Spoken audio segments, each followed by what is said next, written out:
Welcome back to Forbidden Knowledge News. I'm Chris Matthew, and I am here with the one and only Matthew Lacroix.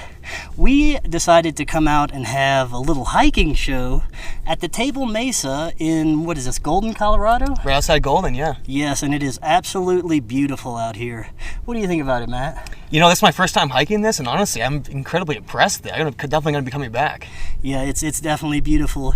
And Matt could definitely tell my lack of hiking skills because of the amount of times I was winded. But we made it, so we are here, and we're going to have an excellent show for you today. I thought we would talk about what brought us here to Colorado and some of the things we got going on. And let's start with you, Matt. I was very surprised and very happy for you when I found out you were out here. What brought you here? Thank you. Much like you having this journey that somehow wanted to bring you out west, I had the same aspect of being presented with an opportunity to work at Gaia TV and reach a much larger audience and be able to really use some of my creative, evidence-driven information to really bring the best content I can to try to reach hopefully millions of people and really just change this paradigm here once and for all. That's awesome. So what happened? Did Gaia reach out to you to come out here? Yeah, I actually came out to film a Beyond Belief show with George Norrie, and when I was here, I went through an interview process out of the blue, and just was given this opportunity, and I took a little bit of time to think about it, and ultimately ended up selling everything in the East. I came from Maine and just packed everything into an RV and drove 2,300 miles across the country, and here I am. That's awesome. And you know, we were talking on the way up here about how amazing the universe can work whenever you're doing your passion and you're doing something you're supposed to do and you're doing something that you feel may benefit others. It's like the energies of the universe kind of help you along. You take that first step and it'll take 2 or 3 steps ahead for you and get you to that direction you're going. And I found, once I made that decision myself to, follow my passion and come out here to Colorado, boom, it just all started falling into place. And you were telling me how that kind of happened for you too. Yeah, it is. It's quite magical, actually. It's inspiring to think about how if you put your energy into what you truly believe in, but maybe not necessarily something that's not related to the rest of society, but if it's something that's focused on changing the direction that we're going, changing the paradigm, tearing down these antiquated doctrines of history and our perceptions of consciousness and our place in the universe, when you dedicate yourself to that path and you throw all your energy towards it, it truly does seem like the universe just provides that path for you. And it may not be an instant thing. It takes a lot of hard work, but ultimately you will find this path will open up for you and things will just sort of fall in your lap, and it's quite an amazing experience. Tell me a little bit about how you came out here. Yeah, and I know the audience has probably heard a little bit about this before, but I'll make it brief. So I was, as many of my audience knows, I was living in Louisiana for most of my life, and I had started doing this show about 2 or 3 nights a week as kind of like a fun hobby thing, but it was really my passion. I loved doing it, and at the same time, I was working a 9-to-5 regular corporate day job that was paying my bills. It was a pretty good job. It, paid all the bills and got me through everything that I needed to do in this, physical manifestation. But I was completely unhappy. I was miserable doing the job, and it wasn't something I wanted to do. I wanted to pursue my passion and do this. Well, something quite extraordinary really pushed me to do that. It was last year, actually. The beginning of last year, I was in a kind of like a bad relationship. I was getting out of a bad relationship. This may have actually been almost 2 years ago now. But anyway, I had started getting into meditation, and I really wanted to go deeper into my meditation practices. I hadn't been able to really bring myself to go as deep as I wanted to and lose myself in meditation. And one day, it was a particularly stressful day, going through the bad relationship. I was like, you know what, I'm gonna do this. So I put on 432 hertz tones. Yeah, nice. I went deep, and I actually made contact with something. I've come to a different understanding of what it was I made contact with now.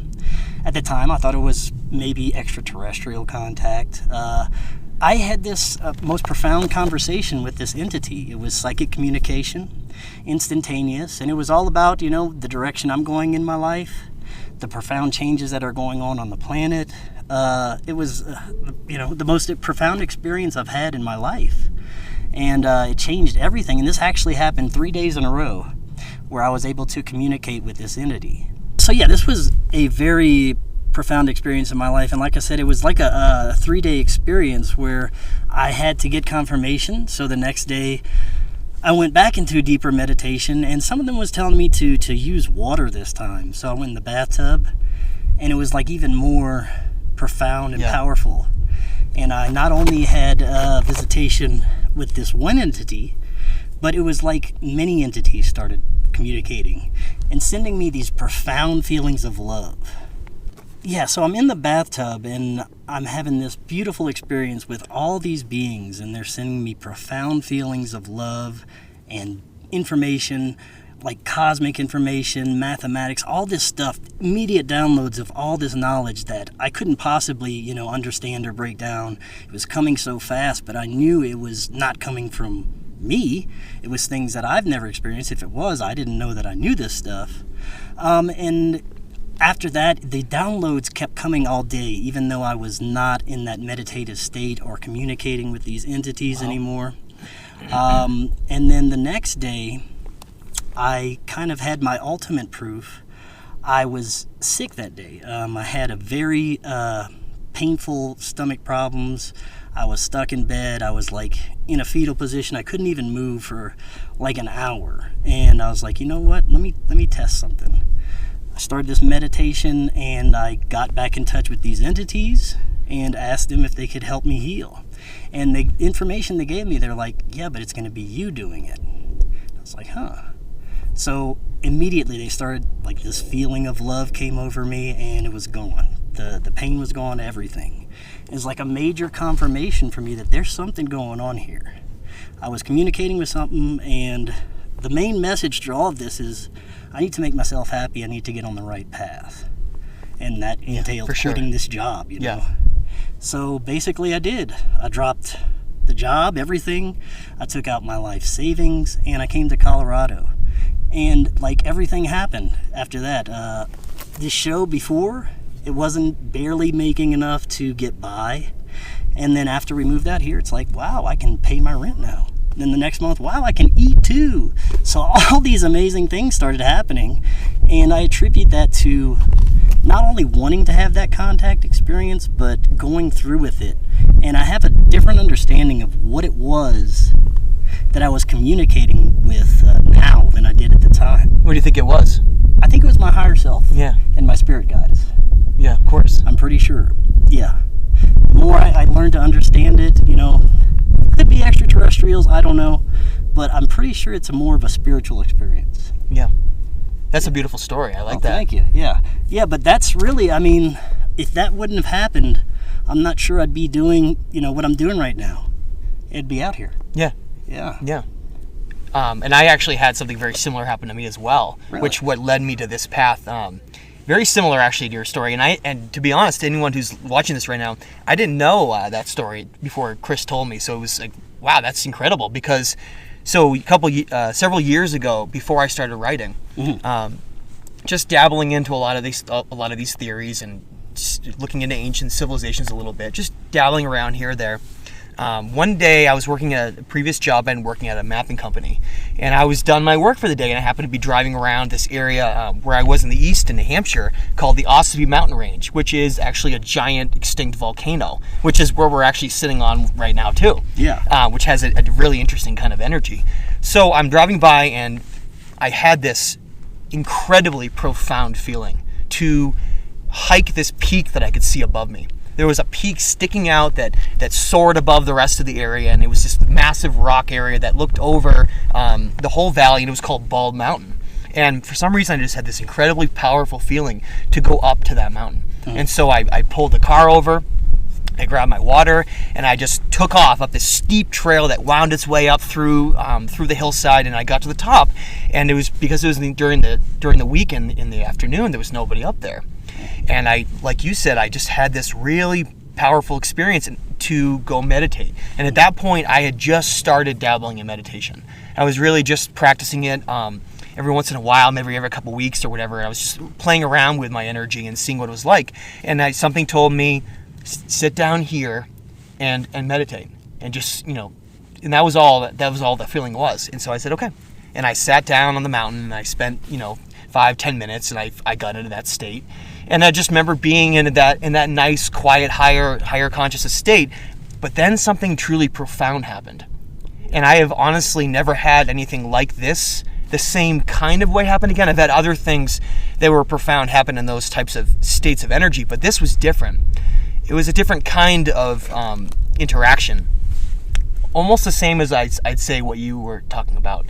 A higher self, conscious energy deliberately coming through and providing motivation information, downloaded information to you, right? Yeah. Just like you said before, a lot of the things that came through, and I know some people listening to this might be like, that's silly, like how can something like that happen? But I'm telling you, go into some of these states and beautiful places, go up on top of mountaintops when you're in that right kind of energy, and just go try to practice that and see what happens, and put your passions and your energy towards that state. Because really that downloaded information that came into me from everything from ancient history to lost civilizations, like sacred geometry, consciousness, the whole thing, it was that moment and the underlying message that came after of, you need to research and write. This is what you need to do. This is what your path is. And so when I got out of that state, I remember feeling the most incredible energetic reaction from that. Mm-hmm. And I went down the mountain and I went home, and that day I started writing. For the first time, started posting on social media like aspects of understanding history, and then started writing the first book, The Illusion of Us. But like you said, what would have happened if those experiences didn't occur? It was like that defining moment that changed everything in our lives. And then a couple of years later, I had the same, a similar kind of aspect of, being driven out west to something different. And I got to tell you, anyone that hasn't been to Colorado, hasn't been up to the Continental Divide or the Front Range, the energy here is absolutely incredible. And there's something that truly like draws people here. And it's the same thing for both of us. Yes. So I love how our stories have a lot of similarities in that aspect. They do. It's very shocking. I didn't know that about your story either. And I remember one of the, bits of information that was downloaded during my experience was, and this was, whenever I had my experience, this was right kind of in the beginning of the whole COVID drama nonsense that started happening. And I was told and given these downloads that this situation wasn't going anywhere, and it's probably going to get worse as time goes on. And not only me, but there will be many messengers during this time, and I was, a small part of this big movement that would be kind of occurring and going on. And as long as I embraced that and my duty during these times, that, everything would be provided for, and I would, be going on my right path. Yeah. And it has. Things have gotten worse on the outside, but I've stayed focused on what I want to do, and it's like it's not even happening for, this like different realities, right? It's like a completely different timeline that I'm on that the rest of the world freaking out is on. I know, exactly. I know the exact same thing you're saying. Yeah. Yeah, so it's quite amazing to see. I think it's all about your perspective, and if you don't participate in the nonsense, there probably won't be any nonsense. We definitely seem like a lot of us that are on this path, they are almost existing in a completely different timeline. I couldn't agree more. And a lot of that energy of fear and a lot of the things that are being driven, it doesn't even exist in my world. And when you don't feel that, you're truly free, and you get to pursue that path of higher consciousness without having anything obstructed. I think that, what you just said, is a huge answer for what could possibly be a solution for our future for people. Don't participate in the nonsense. Live your best life like none of this other crap is happening. And it may not, I truly believe that we manifest our own reality, and the things that happen around us are a reaction to our reactions to things, basically, right? Yeah. So I think that that could be a key to, a lot of the thinking of where we should go in our future. Because I know the mainstream is trying to push us towards a more materialistic living and a more materialistic reality. Fear-based, when if people just don't participate in that and go towards a more personal, interpersonal, spiritual existence, I think that would be the key to making these changes we want to see, right? Perhaps that's why some of these things are happening. Is because of this whole idea that we're moving into this universal state of consciousness like the Maya talked about, where we're entering that state where our energy is the highest it can be, and if we're able to just focus on that and tap into it, all the rest unfolds. And so a lot of that fear and a lot of the things that divide us and a lot of the things that are pushed on us through mainstream media and a lot of the other aspects of social media, that's to keep us in that lowest state of energy. That's called your root chakra. That is the lowest state of possible energy you can exist in. If you're in that state, your growth is completely stifled. And I think maybe I see that as the overall purpose, despite making money off different aspects of these treatments and I guess whatever you want to call them. It's really more about keeping society locked in this fear division state, I think. Yes, I would definitely have to agree. And on top of everything else that is happening during these times, we're also entering times of high strangeness, open high strangeness, through the media, through our government talking about UFOs. We've got all these new documentaries coming out about Skinwalker Ranch, places of high strangeness. Paranormal is becoming kind of normal to people, it seems, and we're entering this age that is coming with a new sense of the metaphysical, right? Exactly. So that is very exciting to me, but, I don't trust a lot of the mainstream information that comes out of it. What do you think is occurring right now with both sides of this, the metaphysical and paranormal kind of coming to light as well? I think that we're entering a completely different type of reality on this planet. It's what's called, we're going from 3D, third dimensional reality, we're moving towards fourth and fifth dimensional reality. We're entering this higher state of energy, and some have speculated that our planet and our past have actually been kept deliberately in this lower state of energy through a lot of different mechanisms. I mean, that's a long conversation on what those mechanisms may be, but one of them has certainly been keeping us in a perpetual state of war, division, conflict, eating really unhealthy foods promoted on us, unhealthy lifestyles. A lot of the things that were shown through television and through aspects of how we should be living our life is really not how this co-conscious creator being of the universe should really be going about its daily activities. Because like you said, you had that great job that was paying a good salary for you, and you seemingly had a happy life, but you weren't happy, right? Right. Showing you that that's not what we're supposed to be doing. We're supposed to be following our paths wherever that takes. And some people may be happy in that life, and I don't want to push, say that that's wrong for them. Anyone could follow their own path, but for those of us who feel this need, this wandering to search and find ourselves and find these mysteries of the universe and our position in the cosmos, we need to follow that quiet voice inside that speaks to us, that voice that tells us what is a good path to go. Because I think when you stay in the linear logical mind, you become almost lost within it. You become driven by these outside external forces that push us towards the type of reality that maybe is not conducive towards us. So I would advise people, if they're struggling to find themselves, go find that mountain somewhere. Go find that perfect spot.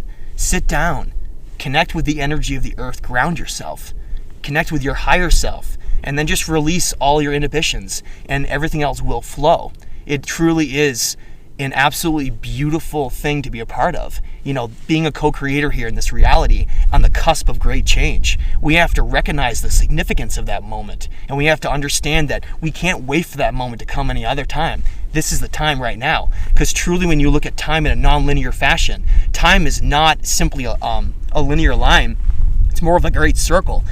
In reality, if you were to look at it a higher dimensional perspective, the past doesn't actually really exist, and neither does the future. It's only this moment that exists right now. And that's why I want people to, get off the couch, get out of the house, and realize that time isn't going to wait for us. We have to be in the moment right now and go and I know it's scary to do things like quit your job and change your life in all these radical ways, but you know what? That's the most exciting thing you can do in this life. Take chances. Push the limits of what you think is possible in this life. Yes, I have to agree. And I think consciousness, collective consciousness as a whole, is pushing everyone, and as a whole, as a collective consciousness, to kind of wake up. It's putting this spark out into the universe, into each and every one of us. Some of us are choosing to ignore it, maybe go the opposite direction. Some of us are embracing it, and I think that it is consciousness as a whole that wants us to get back to source, I guess you could say, back to this light and this energy that we used to be a part of. That's right. And it's kind of bringing us back home, you know? That's actually a great segue. We could talk about the way things used to be compared to the way things are now. Right, yeah, definitely. We as a species used to be more in touch with everything, the universe, magic, ourselves. We used to have great knowledge of the stars without, telescopes and technology. Where did all of this go? Is it just suppressed in us and then it's starting to emerge again, you think? Yeah, it's actually quite a beautiful story, but also a sad story at the same time. When you really look, and this is one of the things that I'm doing at Gaia, we're trying to recreate and really look at what is the true story of humanity. How far back does it go? How many times has civilization risen and fallen, and then subsequently even disappeared in some aspects? And when you really look at everything from cuneiform tablets to the Popol Vuh and the Vedic texts, and all the way around to Nag Hammadi scriptures, and you look at all these ancient texts, you look at all the megalithic structures in the world and the remnants of these lost cultures that disappeared, and there's just this base of stones left from them that are cut in precise ways with technology that we can't even utilize today. When you see that, you look at it, you say, this story that we're told in school, this story about human civilization coming from simply animals and being nomadic hunter and gatherers, and then deciding to stop at places like Göbekli Tepe in Turkey, and then just create a grand civilization with agriculture and a cosmic library of the zodiacs of the stars, that didn't happen by accident. That didn't just happen on a whim.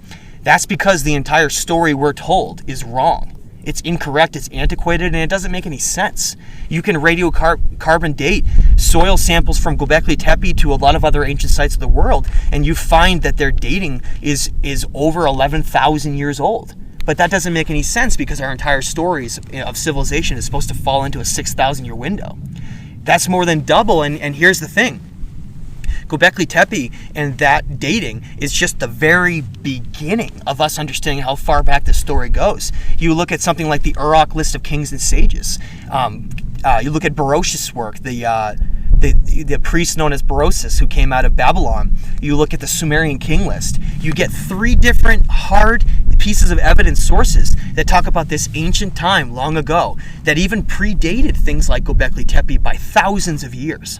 What we're talking about are truly lost civilizations that have risen to great status of energy and consciousness and have been destroyed through things like potentially war and great catastrophes that have occurred on the earth. And every time that those happened, subsequent cultures tried to rebuild again, but that knowledge was more and more lost every single time. And so what we found was that before long, this current epoch that we're in right now, call it 4,000 or 5,000 years, this epoch that we're in, this current rise of civilization, we're almost like the children of our former selves. We're the children of men. We're this little fragment of what we used to be, connected to the vast cosmos. And really, when you look at the sophistication of those cultures, yes, maybe they didn't have potentially computers and cars driving around everywhere, but that doesn't really provide a measurement for sophistication. Really, if you think about it, that's a materialistic sophistication. How about their sophistication of aligning precise blocks with the stars? Yeah, we probably had more efficient technology, if you think about it. That's right. I mean, and back then, they didn't have all these distractions that we have today. Think about it, without light pollution and going up in a place that we're sitting right now, your universal library would be the cosmos. And it would be a completely different type of reality. And I think what we're doing right now that's so beautiful, Chris, is that we're trying to get back to that at this very moment. And that's what's so important about entering this age of Aquarius. And I think individuals like you and I, we're an important piece in getting there. Definitely, I would definitely have to agree. And you look at what's happening right now with all the discoveries being made. I was talking to Muhammad Abraham the other day, and he was talking about evidence of a skeleton that was found that was over a million years old, Homo sapiens sapien. I mean, you think about that. If they had modern Homo sapiens sapiens that existed millions of years ago, how old are we talking for advanced humans to be? You know, they have advanced evidence of advanced tools over 500,000 years ago. It's like, you know, this Earth could have been going for, you know, billions of years, and we wouldn't know because of all the cataclysmic resets that have occurred over the times. And we could be due for another one in the future, right? Yeah, that's so true. Like if you were look at Berosus's work, which I highly recommend, out of Babylon, he actually, if you were add up the kings, he gives a kings list that even goes further back than the Sumerian king list. He gives a list that goes over 400,000 years ago, and that may seem completely impossible and mind-blowing to some people to consider. But we got to understand that people and DNA and bloodlines were very different in consciousness. We're very, very different back then than they are now. It's not the same. We can't measure us living to around 100 years or 110 years as this defining aspect of what we are. And like you were saying, when we look at these different time periods of the catastrophes that wiped out, you know, the dinosaurs back, you know, 160 million years ago, and we look at what happened in between that, though. How we're talking about millions of years of time in between those catastrophes that alter the entire axis of the planet, providing seasonal changes and creating this entirely different aspect where totally different species started dominating. And where those species came from is a completely different conversation. We have to look at it as like, was that a deliberate event to alter the entire future of the planet, to allow this future of Homo sapiens sapien to become dominant here and have that story unfold? It is really interesting because it really does seem like the Earth, we're playing, it's a much bigger grand stage than we understand, and it's part of something where our story may be fundamentally important to the entire outcome of the universe. And I know that seems like a bold thing to say, but every ancient culture around the world talked about the significance of what role we will play in the future. And you were talking about these cyclical cataclysms. Yes, it seems like between every 20,000 years and up to every 12,000 years, somewhere in the wiggle room of that, there seems like we get these cyclical cataclysms, whether or not they're based on planetary alignments or coronal mass ejections from sun changes or asteroid and comet impacts, maybe everything in between, but those events seem to have wiped out these civilizations over and over again. And those beings, those individuals that lowered kingship and created civilization and provided knowledge to all of them, it seems like that stopped a long time ago. And that's why every culture that came after was less and less understanding of this information. And that's why we lost ourselves. But to finish what you were saying about this point where people are going to potentially be afraid of where we are now, we're definitely going through those changes right now with the Earth. However, I really will tell you, and I know that other people may disagree with this statement, but I feel that everything that I've looked at with the technologies that we have available to us and the prophecies of where we're supposed to go, that this version, the fifth, some would argue it's the fifth version of humanity, according to the Aztec and Maya, this is the one that's supposed to make it. Despite all which seems silly, right? With all the being lost so far in materialism and how much we've fallen from where we used to be. You know, why should this version make it? Right. It's the one that's destined to make it. Because you know what? If you have a great story, that's how you would have that outcome be. The last moment when you think nothing is gonna possibly work to have this unfold the way it should, it will. And I think that's why I talk about how, like, my latest book is called The Stage of Time. This truly is a great stage here. And I think we're being watched from all over the cosmos. It is truly like the greatest story ever told. Yeah, and I would have to agree. And you mentioned the creator beings. In your thoughts, do you think that those creator beings are still around somewhere in the cosmos and still watching, like you said, and watching humanity evolve? Yeah, that's a great question. I highly recommend if anyone hasn't looked into George Smith's work. He was the first Assyriologist to translate Sumerian cuneiform in over 1,000 years. It had become an isolated, dead language, and no one knew how to speak or write it. And so George Smith spent years and years and years studying as many tablets as he could, and in the 1870s, he finally cracked the code. He figured out how to read it. And what he found was this entire story that unfolded, that talked about completely different aspects that we had never been told before. And subsequently, though, in other cultures, if you went around and you dug into some of their older stories, like the Popol Vuh, you do find parallels to that in a lot of other stories, but not in the comprehensive records like the Sumerians and Akkadians left.